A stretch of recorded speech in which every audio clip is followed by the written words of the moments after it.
Hello, everybody, and thank you all so much for tuning in for another very special update episode of Crime Over Wine. You all know this drill. We are dropping into your feeds on a special day because we have an update for you on a case that we've already covered on this podcast.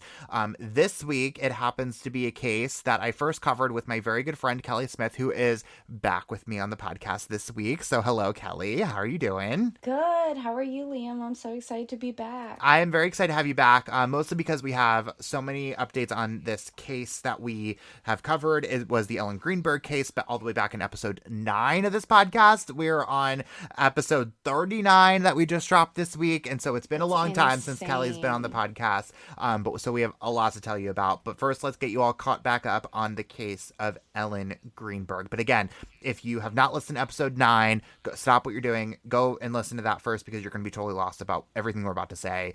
But let's get you all caught up. Let's kind of set the scene here a little bit about what we're talking about, right? So when we ended episode 9 of this podcast, we were talking about how Ellen Greenberg's parents were fighting the suicide ruling, right? Like they did not agree with that at all, and there was a lot of tossing around of the case. They appealed it to the Tennessee Attorney General's office, who punted it back to the Philadelphia District Attorney's office, who then punted it over to the Chester County District Attorney's office in Pennsylvania, because of conflict of interest that I'm still not totally clear about, Kelly, right? Like we're still kind of fuzzy around that point. But that's where we landed, right? The Chester County District Attorney was the last person investigating the actual like crux of this thing, and that's where we were, right? I'm glad you recapped that because even for me, that was a little bit of a maze. And I read that article, you had sent me it, and what I didn't understand is it seemed like in the final opinion that they put out, they were agreeing that the circumstances did hint at homicide, and it seemed like they were very on the fence and sympathetic for the parents. Right. So I don't understand why they can't even open up the discussion of maybe it was homicide or undetermined. Yeah. Well, so let's dive deeper into that too, right? So again, it was a 2-1 ruling. So one judge said that they think that it should be overturned and ruled a homicide. But they said that the two judges said that the reason that they ruled against their parents was because they said the parents didn't have standing in the case, which basically means that they're not the proper person to be taking this up to court. That they shouldn't be taking this lawsuit. And so the family actually said that they ended up that they were expecting that to a certain extent. They expected that kind of legal argument to be made, but still wanted to go at it because, again, like, what else do they have to lose at this point? Now I have a question: if the parents of the deceased are not the appropriate party to be making this argument, who is? Yeah, that's a really good question because I something I'm still trying to figure out. I've never seen like a specific explanation as to like why they don't have standing. I have not seen that. And candidly, I did not read the judge's ruling, and I'm sure it's laid out fairly comprehensively in that, but I have not read that. But I agree with you, right? Like I think like I would imagine because if it's overturned and it's ruled a homicide, like that opens up so many different avenues for the family, right? Because if it's a suicide, then the family can't collect life insurance if Ellen did have life insurance, which I would imagine she probably didn't because she was pretty young. But it allows them to go after wrongful death lawsuits to collect monetary damages that way.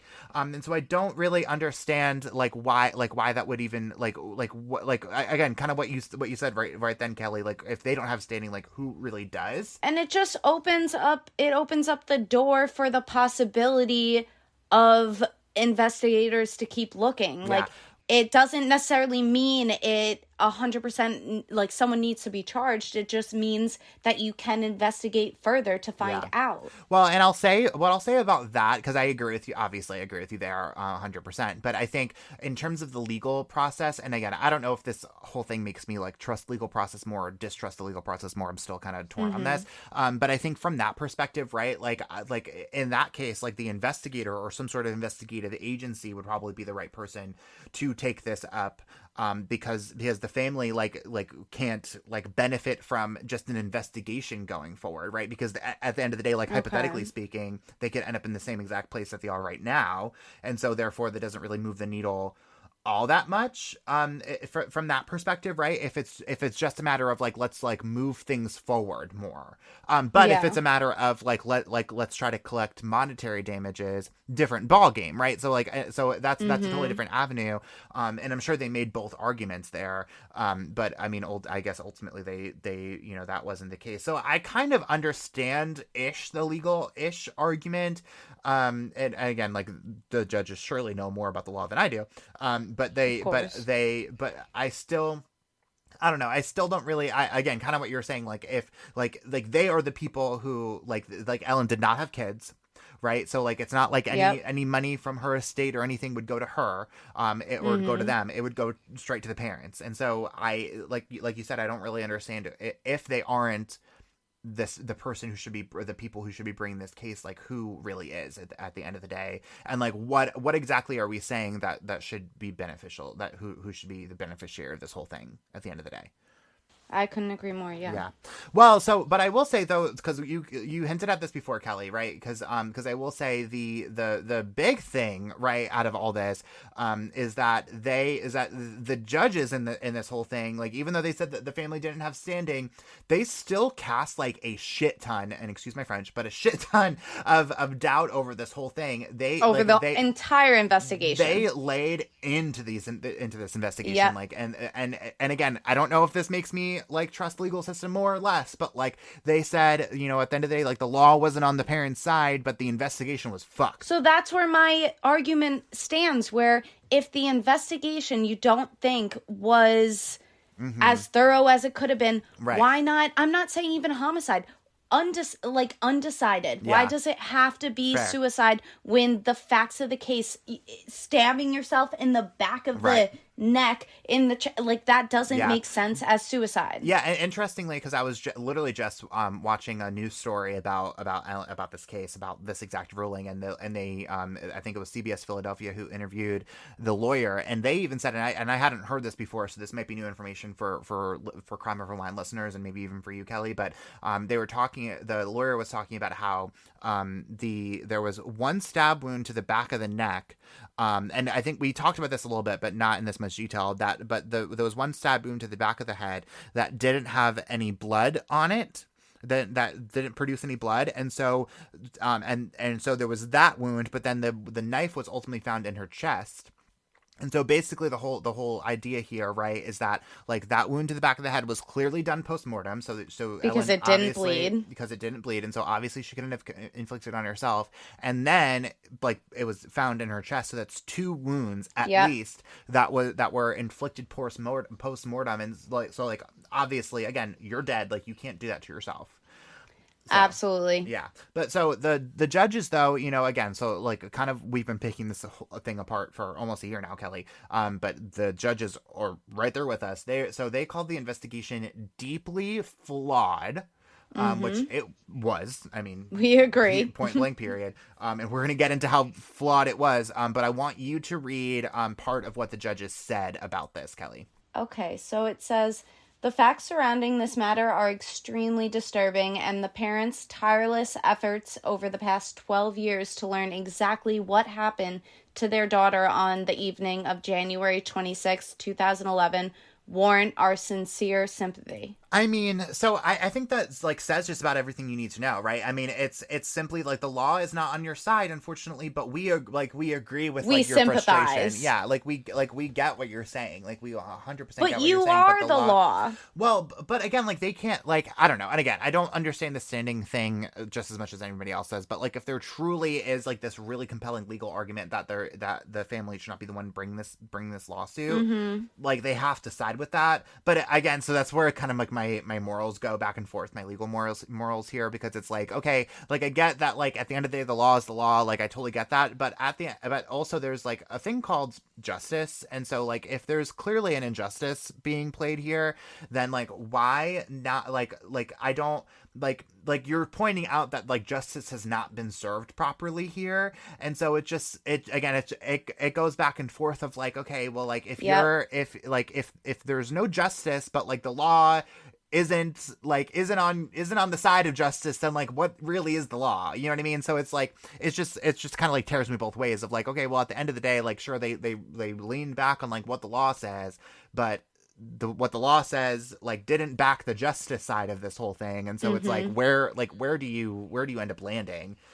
And I also feel like as a judge, I don't know, you have to get into the place of power that you're in, you somewhat have to abide by laws and what's legally right. But at the same time, judges in higher places of power need to be the change because they are the only people that can make the change. Yeah.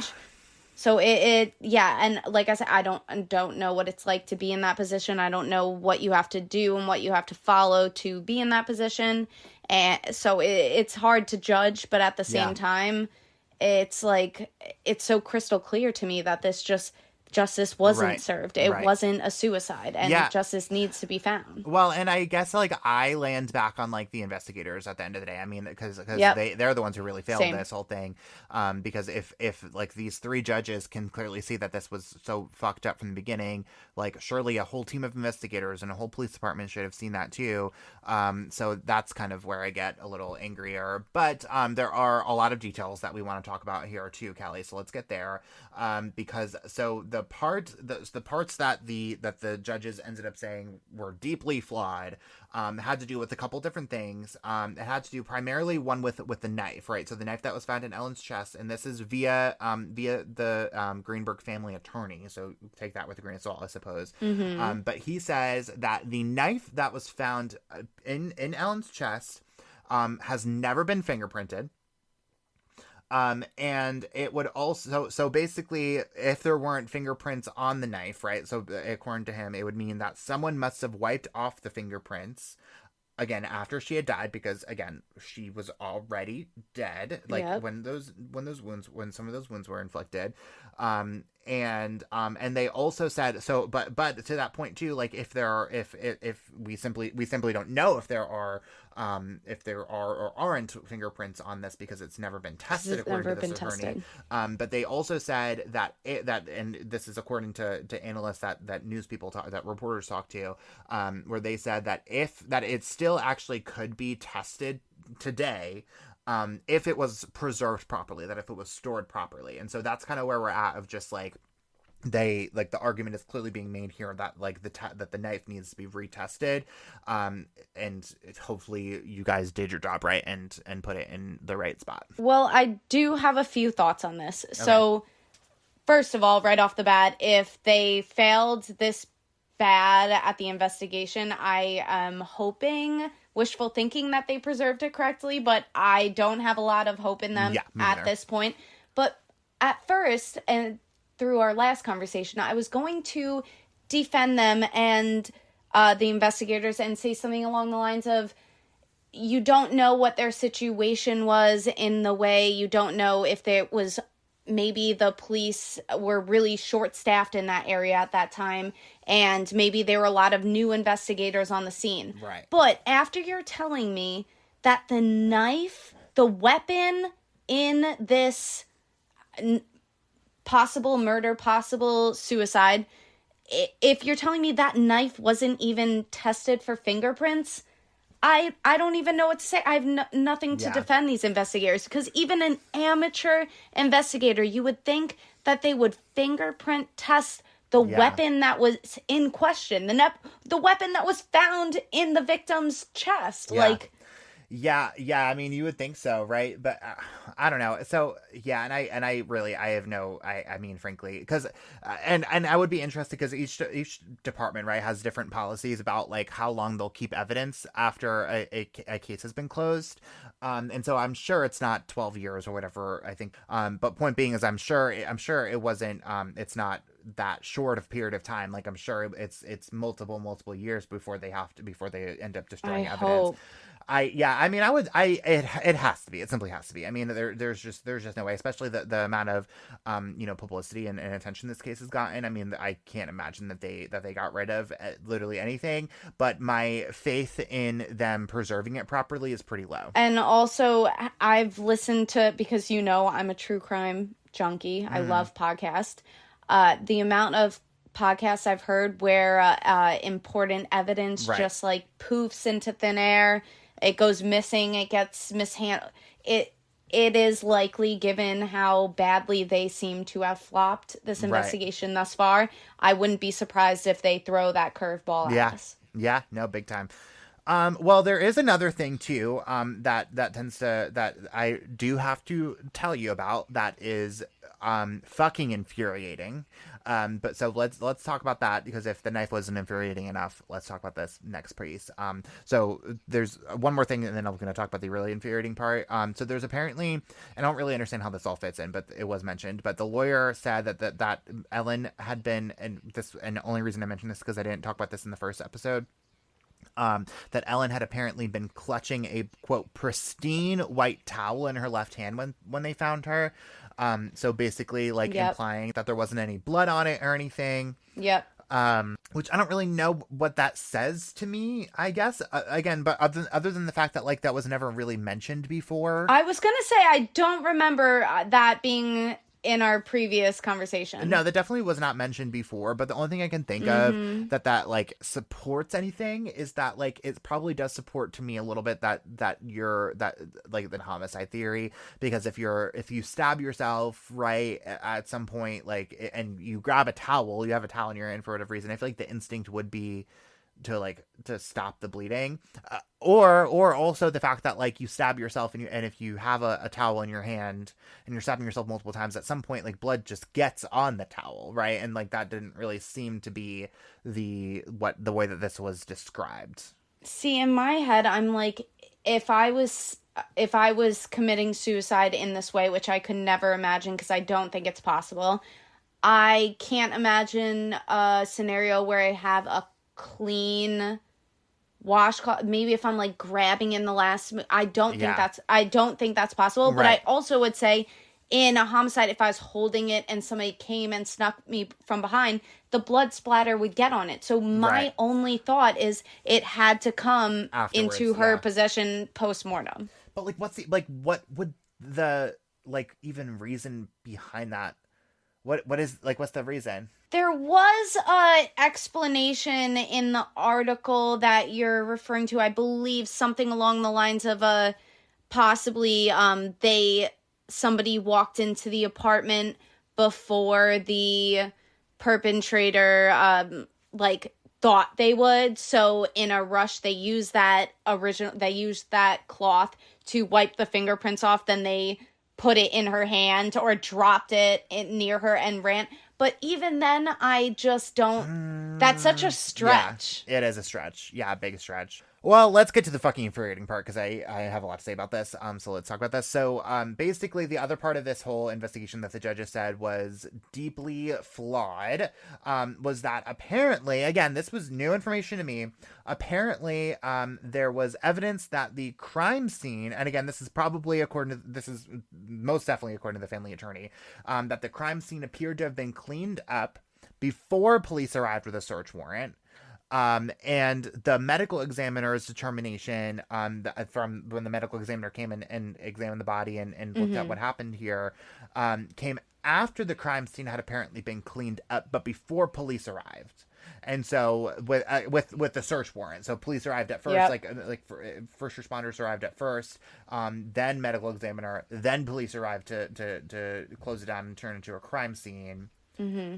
So I don't really know what to make of any of that. I mean, again, who cleaned the crime scene? Like, why was it cleaned? Like, what's the context here? And also, why hasn't that really been thoroughly examined? Who would have the time, the motive, or to clean up the apartment? Well, you know who definitely didn't clean up the crime scene?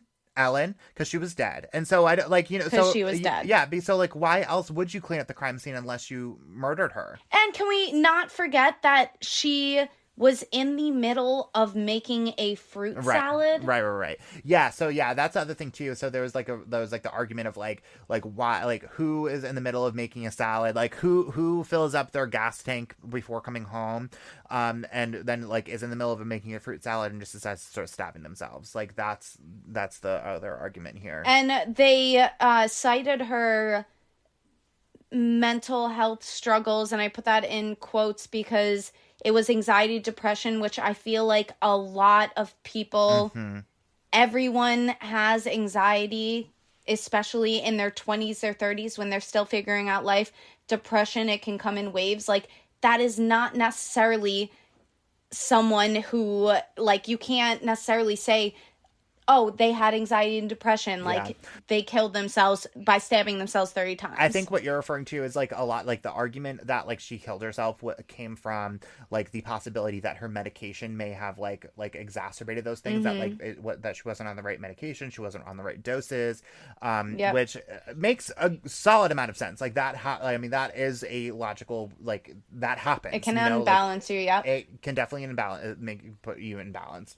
But there have been so many people who said that the medications that she was on would not have caused this. That this is professionals in that field, right? Like they're like that. That's not what happened here necessarily. And like it's kind of like a scapegoat. Yeah, like they defeated it over and over and over again. Like it just isn't. It's not. That's not the situation we're talking about here. And these are not the kind of, you know, like psychotic medications that we're talking about. Yeah.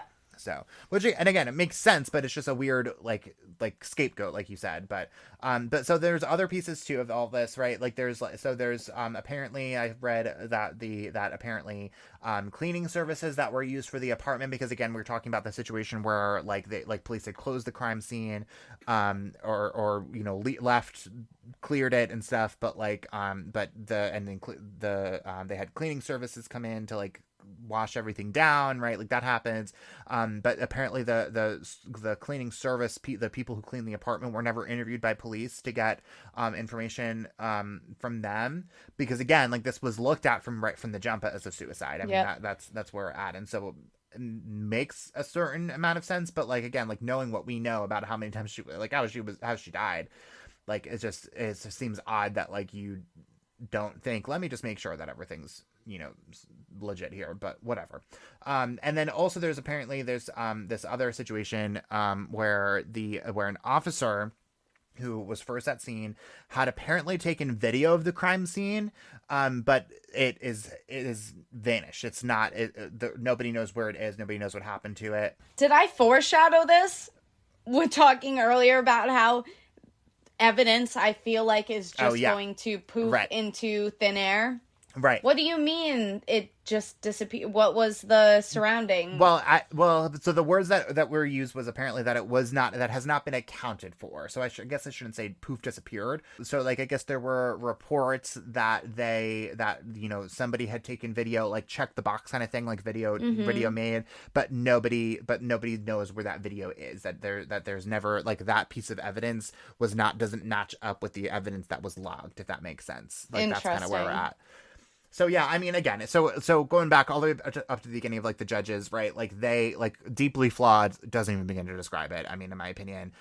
So like again, so knowing all that, right? It's like where does your opinion on the legal justice or on the legal system stand, right? Where it's like, you know, all this shit, but yet like a judge still can't, based on the law, like overturn this, even though they say that this was fucked, this doesn't make any sense, this was done wrong.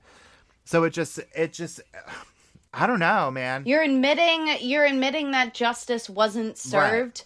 So why shut the book at suicide? Yeah. Why not open up the possibility? Am I missing something? Maybe I'm just uneducated in this realm. Like, I don't get it. Yeah.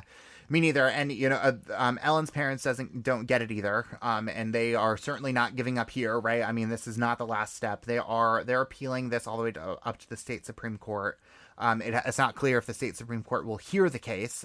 State Supreme Court justices tend to like these kind of salacious situations that get a lot of pressure or media attention and stuff. So I have a feeling they probably will hear the case, but it's ultimately up to them.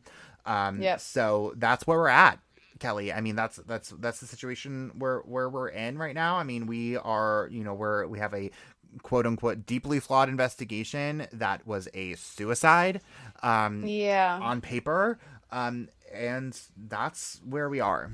So I just can't imagine how her parents and her loved ones feel, and to not have an answer legally or just in general.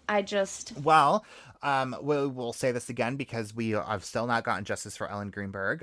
So I'll just say this again, that if you know anything about the death of Ellen Greenberg, call the Chester County District Attorney's Office. And that number, we're also going to link this on our website and our show notes, but that number is 610-344-6801. And please, if you know anything, speak up now. Because now, we have to push this thing over the edge here.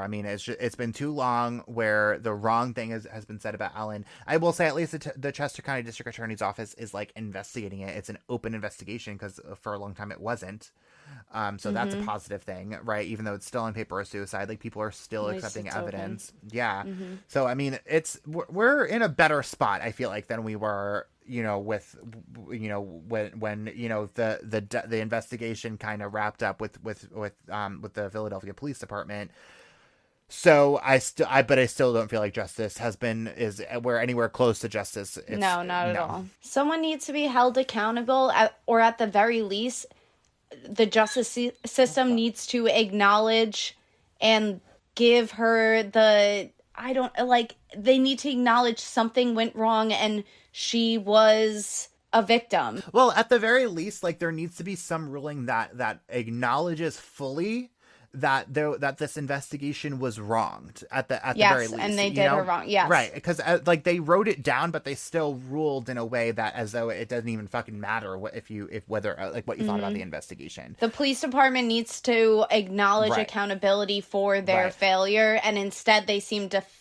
Yeah. Well, and frankly, whoever fucked up within the Philadelphia Police Department needs to face charges, needs to face some sort of consequences too, right? Because you can't just go around and botch these kind of investigations and still be able to investigate other crimes and not even admit fault. Well, and it's not even regardless of admitting fault for one way or the other. You can't homicide investigations, death investigations are too sensitive to have people who have a track record of doing them wrong. Yeah. Like on your force, you just can't. And not even just wrong, so wrong, where you did all these things where you didn't fingerprint the murder weapon. She had stabbed herself allegedly 20 freaking times. Two of those stab wounds at least two stab wounds were inflicted on her when she was already dead. Like, there's just so many things that somebody, that whoever was looking into that to begin with should never be able to look at another death investigation again. There are plenty of jobs out there where you can do a shitty job and it is not the end of the world. It does not affect others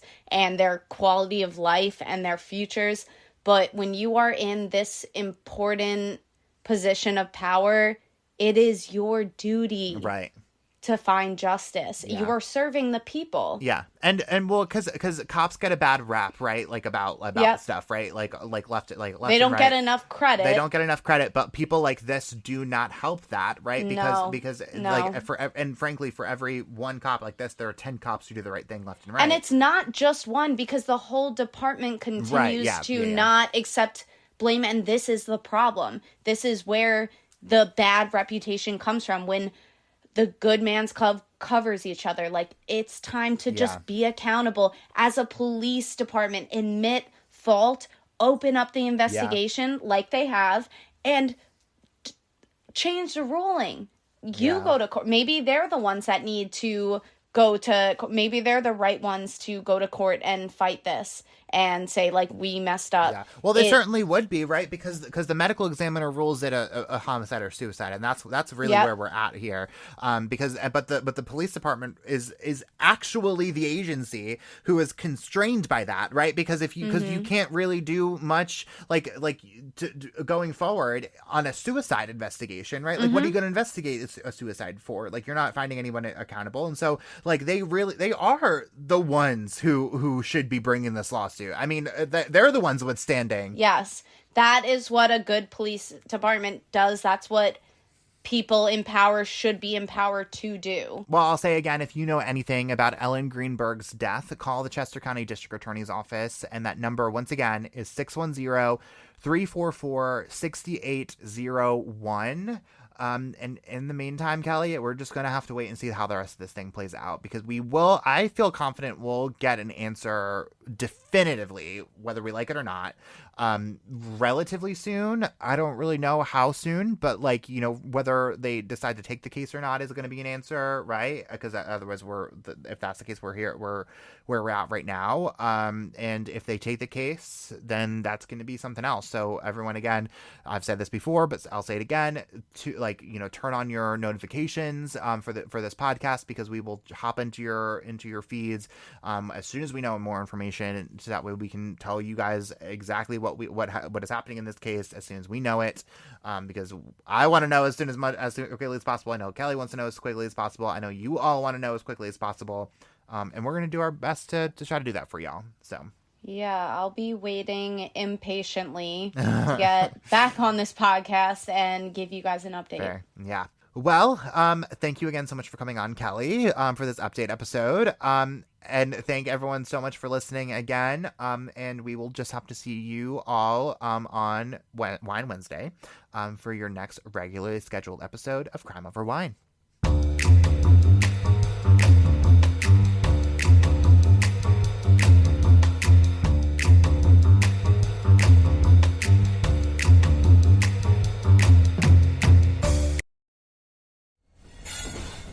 Proud member of the Podnuga Network.